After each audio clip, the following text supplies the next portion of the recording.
Hi, everyone. Today we're going to talk about the emotional reality of teams, driving high performance, understanding and shaping team dynamics for success. Today's chapter is about the emotional reality of teams.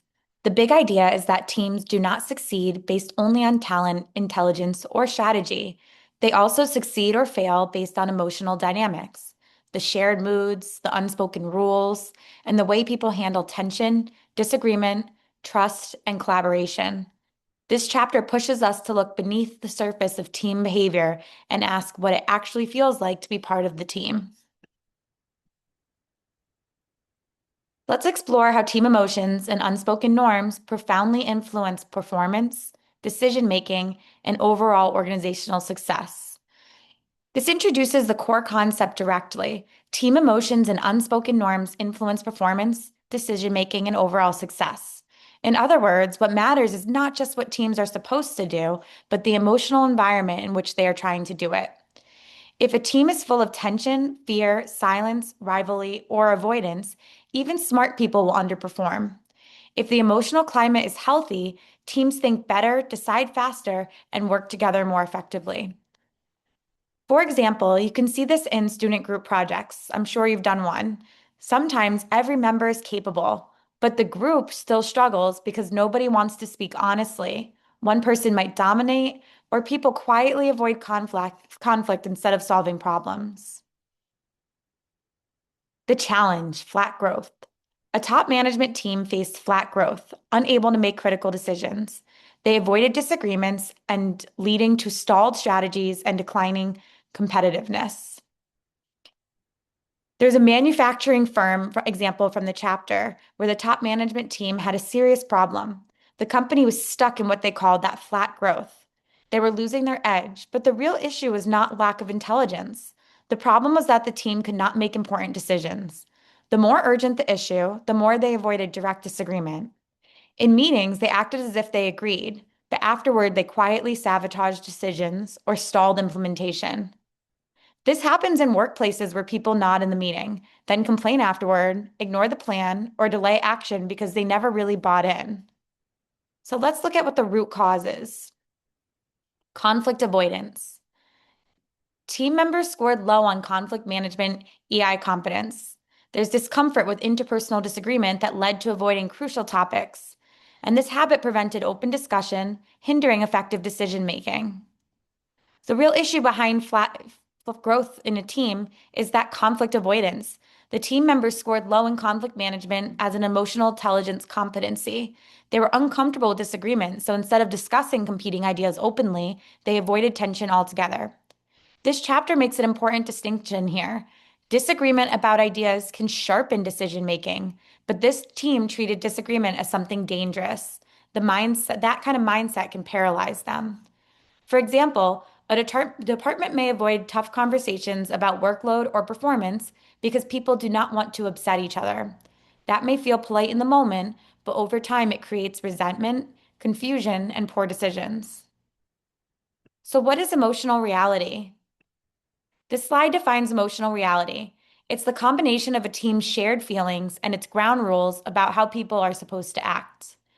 It includes what people think is safe to say, what they avoid, how they interpret tension, and what emotional behaviors feel acceptable. The chapter argues that these invisible forces shape team habits and can either help or hurt performance. If emotional reality is negative, progress can stall even when the team is full of talented people. Motivation for change, individual versus group. So, individual motivation are individuals that are motivated by ideal visions and personal dreams, providing energy for behavioral change. Group motivation are when groups change effectively when they grasp their current reality, especially discomfort, as ideal visions often feel too distant. This highlights a really important idea from the chapter. Individuals and groups are motivated differently. At the individual level, people often change when they connect with an ideal vision of who they want to become. But groups are different. A team usually does not change just because someone gives it a lofty vision statement. Groups change when they confront their current reality, especially when that reality feels uncomfortable, inefficient, or dissonant. That discomfort becomes the motivation to change.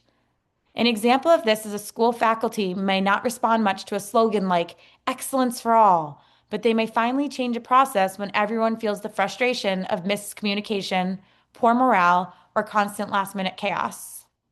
So let's look at the unwritten rules. Norms are tacit rules guiding in team interactions absorbed daily. For larger organizations, these become culture, dictating what feels right and how people act. These are the rules that teams absorb from everyday interactions. They are usually not written down, but they strongly influence how people behave. In a team, norms might tell people whether it is okay to disagree, whether people speak honestly, whether humor is welcome, or whether bad news gets hidden. In larger organizations, these norms become culture. The chapter emphasizes that norms shape what feels right in a group, and once they are established, people tend to follow them automatically. For example, in one team, it may feel normal to challenge each other's ideas respectfully. In another, even asking a hard question might feel risky. That difference is culture. So, what are the strengths and weaknesses of group decision making? One of the chapter's key findings is that in general, groups make better decisions than individuals. But there is an important exception. If the group lacks harmony, cooperation, or the ability to handle tension well, then decision quality and speed both suffer. Even teams full of brilliant people make poor decisions if they devolve into rivalry, power struggles, bickering, or avoidance. So, group intelligence depends heavily on group emotional intelligence. Research proves the superiority of group decision making over individuals. The exception, again, is that they lack harmony, decision quality, and that speed might suffer. Even brilliant individuals make bad decisions if teams devolve into bickering or rivalry. So, what is the leader's influence on a team? Leaders hold special sway in creating a group's emotional reality. Their emotions are contagious, shaping the climate and influencing team performance. Every team member contributes to the emotional climate, but the leader has outsized influence behavior because emotions are contagious and people naturally pay extra attention to the leader's behavior. A leader's tone, reactions, and emotional habits help create what it feels like to be in the room. Leaders skilled in collaboration can keep residents high and balance task focus with relationship focus, which improves both teamwork and performance. For example, if the leader stays calm, curious, and respectful during a tense discussion, the team is more likely to do the same. If the leader becomes dismissive or aggressive, that quickly spreads. Now let's look at a case study in healthcare. In this case study in the chapter, a healthcare division failed due to a short-sighted leader who used consensus to stall critical decisions, ultimately leading to financial disarray for the company. So in this healthcare division example, the division was losing money. They had too many employees and they were delivering poor service. The management team was led by a short-sighted leader who held endless meetings and used consensus not to make good decisions, but to stall difficult ones. The result was delay, indecision, and eventually financial disarray. The lesson here is that even values that sound positive, like consensus, can become destructive norms if they are used in the wrong way. Now let's look at an insurance division leader. This shows Janet, a brilliant but autocratic leader, ignoring established norms of loyalty and kindness. She mobilized her team against her and leading to the division's demise. She entered the division like a tornado, brilliant, forceful, and totally intolerant of old ways. She used a commanding style, dismissed people who disagreed, and assumed that the power of her own leadership would be enough to force change. What she missed was the emotional reality of the team. The group had strong norms around loyalty, kindness, and helping each other save face. By violating those norms, she united the team against her and helped trigger the division's collapse. Another example of this is a new administrator that can fail, not because their ideas are bad, but because they ignore how people in the group actually work together and what they value. Understanding destructive norms. This brings those examples together. Norms, even those rooted in noble goals like consensus, can become destructive when misused or misinterpreted. They can be helpful at times, but they can also be destructive. A team may believe it values consensus, respect, or loyalty, but those same ideas can be misused in ways that block change. hide truth, or avoid necessary conflict. Leaders who ignore established team ground rules risk creating a toxic environment because they do not realize how deeply people are attached to the way things have always been done. That absence of emotional intelligence and leadership can wreak havoc. Collective emotional intelligence defined. Group emotional intelligence determines a team's ability to manage emotions to cultivate trust, identity, and efficacy, maximizing cooperation and effectiveness. According to the chapter, group emotional intelligence is a team's ability to manage emotions in a way that builds trust, group identity, and group efficacy. In simple terms, it is the team's shared ability to notice what people are feeling, manage group moods well, support one another, and work effectively together. This is what separates top performing teams from average ones. So, the four pillars of group emotional intelligence: building on emotionally intelligent teams. This slide lays out the four pillars of group emotional intelligence. These are self-awareness, self-management, social awareness, and relationship management. These mirror the emotional intelligence framework we have already seen at the individual level, but now they operate at the team level. Teams have moods, needs, and habits just like individuals do. The difference is that these competencies now show up in how people interact collectively. So first, let's look at self-awareness. A self-aware team is attuned to shared moods and individual emotions. Team members can sense tension, frustration, disengagement, or enthusiasm, and they do not just ignore it. The chapter explains that this kind of awareness helps teams avoid being hijacked by one person's bad mood and instead respond with empathy and understanding. Self-management. This focuses on self-management at the group level. Team self-management means practicing positive norms consistently and holding each other accountable for them. It is not enough for a team to talk about good habits once. Those habits have to be repeated over and over until they become part of how the team naturally works. That is what allows teams to stay focused, respectful, and effective under pressure. The third pillar is social awareness. At the team level, this means understanding other groups, reading the broader system, and showing empathy across boundaries.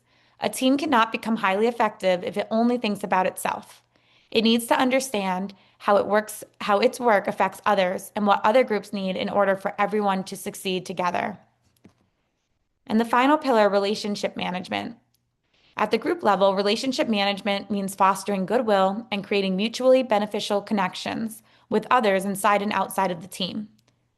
Teams that do this well build trust, improve coordination, and make it easier for the organizations as a whole to function effectively. So, developing team self-awareness. This moves from theory to practice. The chapter says self-aware teams are mindful of shared moods and individual emotions, and that acknowledging feelings can reduce dissonance. One example from the chapter describes a leader noticing an upset team member arriving at an off-site meeting and explicitly acknowledging the sacrifice he has made to be there. That simple act of empathy immediately lowered his anger and prevented the mood from spreading through the group. If someone joins a meeting already frustrated, pretending not to notice can let that mood spread. A quick acknowledgement like, I know this timing's been hard on you and I appreciate you being here, can completely shift the energy. Now let's look at Lucent Technologies.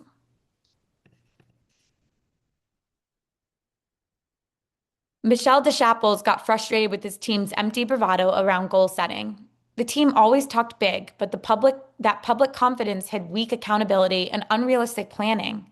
By sarcastically suggesting they aim for 400% growth, he exposed the team's hidden norm and forced a more honest conversation. That moment raised the team's collective self-awareness and led to more realistic goals, better accountability, and better performance.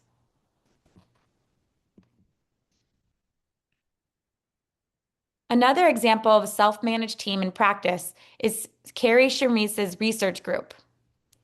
At the beginning of meetings, the group reviewed explicit process norms, keep the group on track, facilitate input, raise questions about procedure, and use good listening skills. What made this powerful was not that the norms were unusual, but that the team practiced them repeatedly and made them explicit. Over time, that made meetings more focused, productive, and even enjoyable. So to ensure norms stick, the Angel's Advocate. In one research and development lab, an Angel's Advocate norm ensures new ideas receive support before criticism, protecting innovation and reinforcing positive emotions. One of the chapter's most memorable examples is in an R&D laboratory. Whenever someone offered a creative idea, the next person had to act as the Angel's Advocate, supporting the idea before criticizing it. That norm protected that fragile new ideas from being crushed too early and helped people feel good about contributing creatively. It reinforced innovation and positive emotional tone at the same time. In brainstorming sessions, one negative comment too early can shut people down. A rule that says, first build on the idea, then critique it, like this Angel's Advocate rule, makes people much more willing to contribute. Empathetic teams identify key internal and external groups, fostering good working relationships. This drives effectiveness and creates a healthy emotional climate. An empathetic team identifies the other groups that affect its success and actively builds relationships with them. The chapter makes it clear that team empathy is not just about being nice, it is about understanding what other teams need, how your work affects them, and how collaboration across groups can improve results for everyone involved. Another case study from the chapter is the manufacturing plant success. In this example, a manufacturing team nominated the maintenance team for an award, building goodwill and ensuring their equipment received top priority, benefiting both groups. The manufacturing team understood that its success depended partly on the maintenance team giving its equipment top priority. So instead of complaining or demanding more support, the manufacturing team nominated the maintenance team for a Team of the Quarter award and helped them win. That built pride, goodwill, and a mutually beneficial relationship. As a result, both groups performed better. One department often gets better support from another not by arguing harder, but by building respect and recognition across teams. This is an excellent example of that. Uncovering a team's emotional reality. This brings us back to the leader's diagnostic role. Leaders need to uncover emotional reality by observing not just what people say and do, but what they are feeling. The chapter suggests listening for underlying emotions, asking open-ended questions, and even noticing subtle signals, such as a change in parking lot patterns during a merger, to understand team mood. That kind of observation helps leaders see what is really happening beneath the surface. Ask open-ended questions to understand perspective and concerns, and monitor these subtle signals, like the parking lot example, to gauge collective mood. Setting ground rules, the leader's primal task. This emphasizes the leader's core responsibility, setting the right ground rules. The chapter says leaders establish norms by modeling behavior, reinforcing positive actions, and addressing dissonance early. Leaders can do this subtly, like checking in before meetings, inviting quieter voices in, or reminding a group not to attack ideas during brainstorming. Over time, these small actions create a positive, shared way of working. The benefits of an honest conversation. This focus on what happens when teams are willing to talk honestly about culture and leadership. Honest assessment creates legitimacy for change. It allows teams to identify ineffective habits, model truth seeking, and build new norms around transparency and accountability. This chapter's message is that teams cannot fix what they refuse to name. And the courage to lead emotionally. This points out that leaders often avoid difficult emotional conversations, and by doing so, they actually magnify dissonance. It takes courage and emotional intelligence to guide teams through honest discussions about frustration, fear, conflict, and disappointment. But those conversations are often exactly what the team needs in order to move forward. An example of this is a team that may keep circling the same issue for months because nobody wants to say, people don't feel safe speaking honestly here. Once that gets said, real improvement can begin. So, mastering the emotional reality. By understanding and actively shaping emotional reality, leaders can move teams away from dysfunctional norms and towards resonance, trust, accountability, and high performance. The central lesson of Chapter 9 is that leaders cannot treat team emotions as background noise. Emotional reality is part of the work. In fact, it often determines whether the work succeeds at all.